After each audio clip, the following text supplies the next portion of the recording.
Weche matimore aluora mag counties wa makaluo Jodak e kar chung' od bura ma Kisumu Central e county ma Kisumu okwa mondo wuog oko kar romb gi Okaw Kura.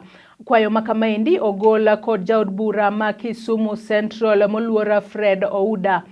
Kane oloso kata kane owuoyo e kinde romo mar delegates mag ODM e boma ma Kisumu, Ouda bende owacho ni obiro choko delegates madirom 200 mondo wuog oko ojiw jopiny okaw kura, to mago maonge opande bende oti kod thuolo makamano okaw opande, gino ma bende owacho ni biro miyo gi yot e kaw kura e pacho kaendi.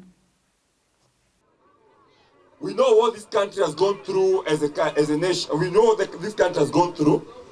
And so we are urging our people, our young men and women, to come out and volunteer. I am urging ODM Kisumu Central and members of the Fourth Estate. You can see we have over 400 delegates seated down. Yes. We are not here for any political agenda except to tell our people to come out and register as voters. Right. I am urging the registration office in the Huduma Center. They have been doing a very good job.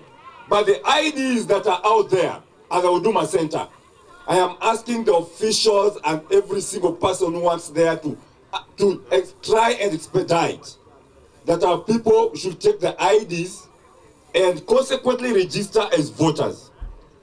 Personally, as a member of parliament for Kisumu Central, I am an ODM member of parliament. I am not intending to change my mind whatsoever, and my party leader remains Raila Amolo Odinga.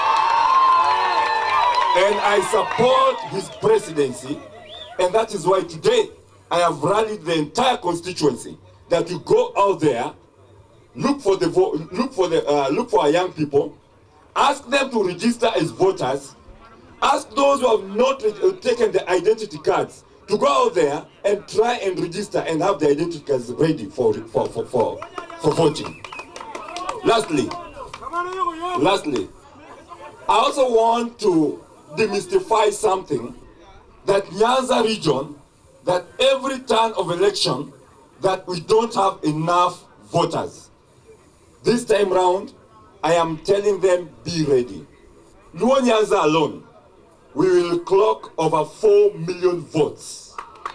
We'll have over 4 million voters. We are going to register almost 2 million voters this time round. So